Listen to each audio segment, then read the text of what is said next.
Hi guys, welcome to my channel. My name is Katrina, and today I'm just pretty much gonna gush over my new favorite book.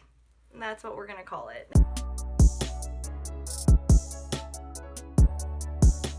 The book I'm gonna be talking about today, which is my new favorite book, is The Gilded Wolves by Roshani Chokshi. I don't know how I want to do reviews yet. I like watching reviews of books that, one, I potentially want to read, so obviously I want a non-spoiler review, or two, on the opposite end of that spectrum, I like to watch reviews of books I freaking love. So when I am trying to make my videos, I think of like, what do I enjoy when I watch other people's videos? When it comes to reviews, it's just so hard. Sometimes like I am feeling like, oh yes, a 30-minute long video about this book I love, but then other times I'm just like, I'd be okay with like a 2-minute video of you just telling me you like the book, and that's that. I don't think I want to do spoilers just because I know this isn't a book that everyone has read yet. I know it's on a lot of people's radar. We could just start off by saying I'm obsessed with this book. I love the author. If you watched my vlog, you know I got to meet her and get it signed. Never prepared. I got it personalized and signed, and I freaking love it. It's a beautiful cover. This is me pretty much just telling you to go read this book. I don't know how many reviews I'm going to do on my channel. I know not a lot of people tend to do like consistent reviews, and for a lot of people that's because it doesn't get a lot of views. It's tough as far as content, but if I really like a book, I think I'm just going to talk about it. So I don't know how many reviews I'm going to do on my channel, like actual full reviews I'm going to do on my channel, but we'll see how this goes and go from there. Y'all are going to be so proud of me and the growth that within like 4 videos I've decided I'm going to try to prepare for a video, and it's probably not even make a difference with how much of a mess this video is going to be. It looks really messy, so don't make fun of my writing. Look, I prepped for this video! Off the bat, obviously, if I'm telling you how much I love this book, I rated it 5 out of 5 stars on Goodreads. If I could rate it more, I would. For those of you who do not know like anything, I feel weird not holding it. It's just so pretty. Can y'all see it while I'm up there? It's too...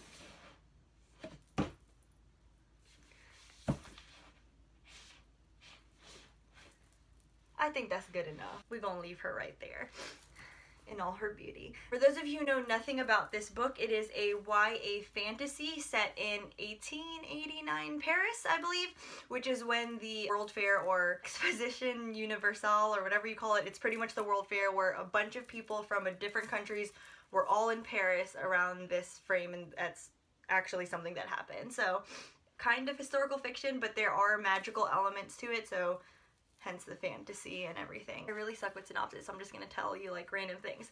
The magic system, which is what they call forging, is really cool. People who are familiar with the Bible, and there was the Tower of Babel, which people tried to build to get closer to God, and the book is kind of roughly framed around that happening and the tower coming down, and that's where like different languages came from.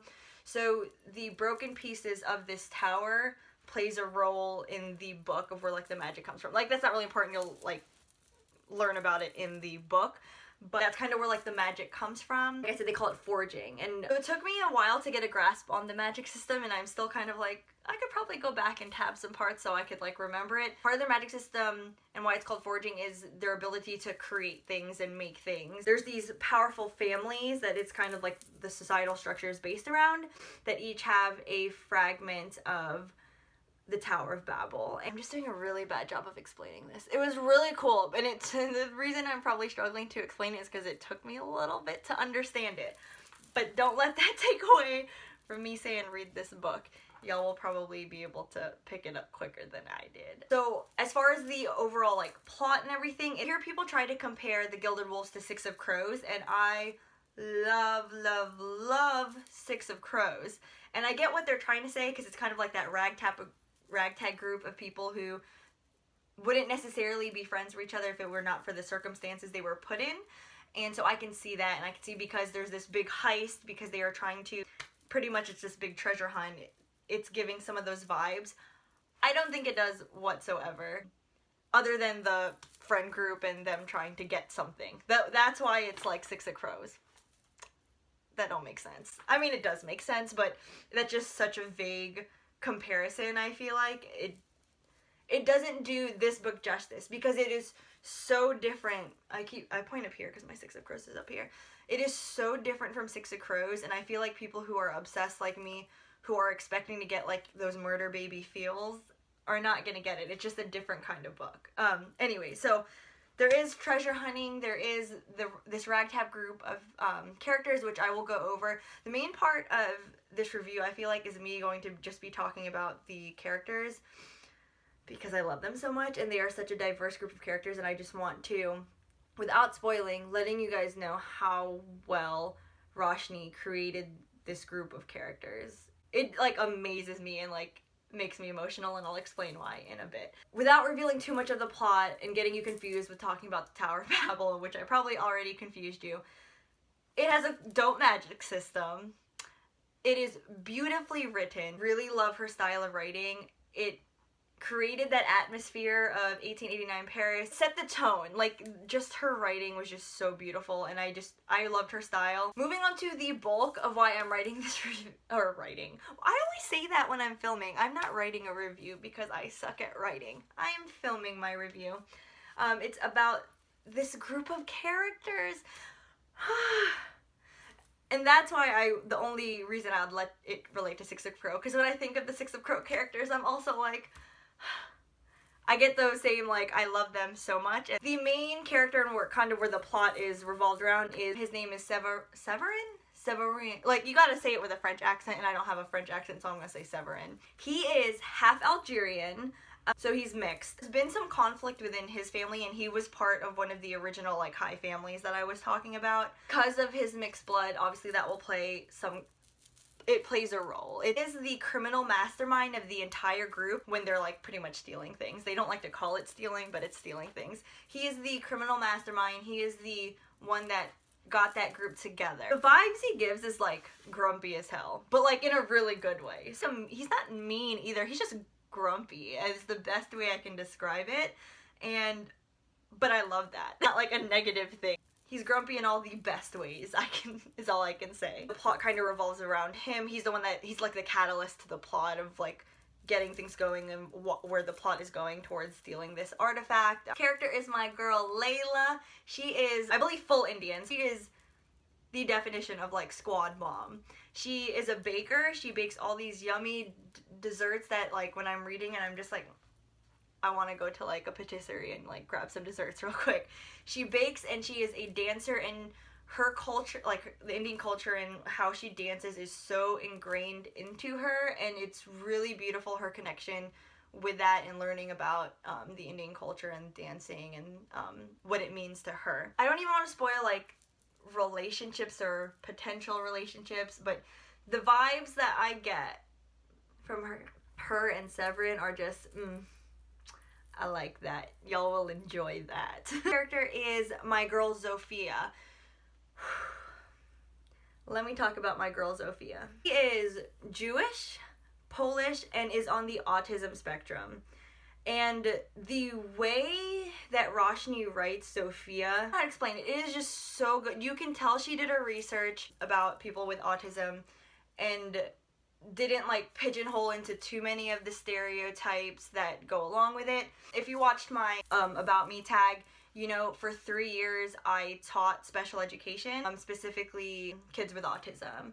And my husband has been teaching for over 6 years now, and he teaches kids with autism. He's a special education teacher as well. Like, I'm not saying that because, like, oh, I know what I'm talking about. It's just, so I have special memories and I have special experiences with people on the spectrum, and reading it done this well, and I'm getting emotional right now, like, making me miss teaching a little bit and just missing the kids I worked with. Let me try. I'm probably gonna get emotional talking about this next character, so I'm gonna get it together. That being said, I think it was just extremely well done. She is literally a scientific genius, and the way that it was written was just like, oh, something's definitely wrong with her. It was like, you got the vibes of it, like her having trouble getting jokes, or, like, her saying things that she didn't think was funny, but, like, everyone else kind of thought was funny just because of how said things or things like that. So I just thought Zofia's character was extremely well done. I can say that with all of them. Where they came from and who they are, deeply rooted in what drives these characters. And obviously it's all going to be very different since they've all come from different circumstances and places, and I really appreciated that. Next is Tristan, who grew up with Severin, and he is literally the cinnamon roll of the group. He is the softest boy, except for he's like obsessed with his pet tarantula. Although it's funny reading it, if they ever adapted this, I freaking hate spiders, and I was just like disgusted by that. But he's just the sweetest cinnamon roll, and he has to be protected at all costs. He's not one of my favorite characters, but that doesn't mean I don't love him. Next, I have Hypnos.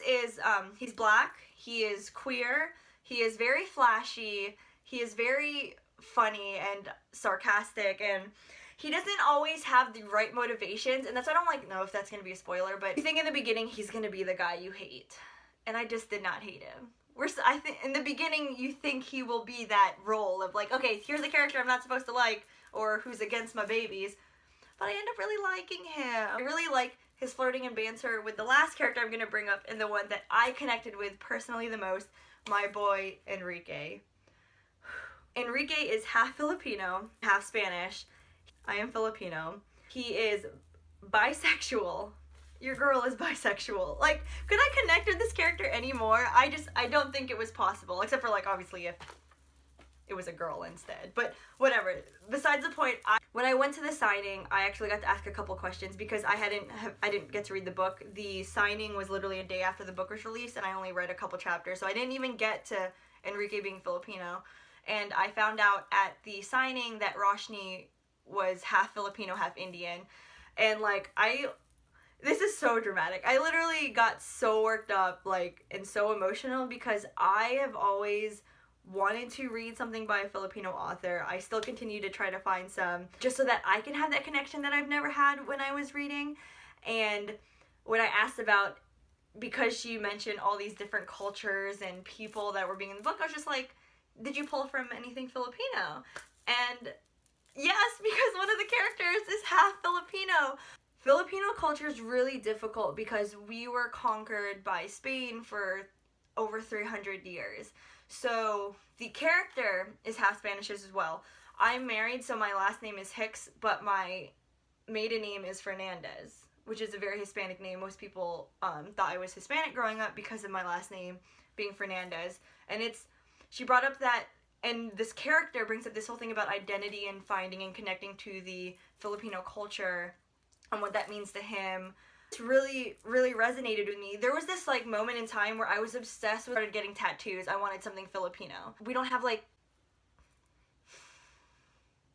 I could write Filipino words, but like I wanted like something script of something that was Filipino. And there's one, I don't know how to pronounce it, like Balik Bayan, but like a lot of our traditions and a lot of our culture were completely erased. So it's not that easily accessible to find something or information about how Filipinos used to write or their language, because a lot of our, like Tagalog is the main language, is a lot of the words are pulled from Spanish. So Filipino deities and goddesses and myths from long, long ago. It is so hard to find that information, and like I understand why there isn't that many things written about it, because you try to do research and a lot of it's just about Spain and like the Spanish culture. I just deeply connected with it.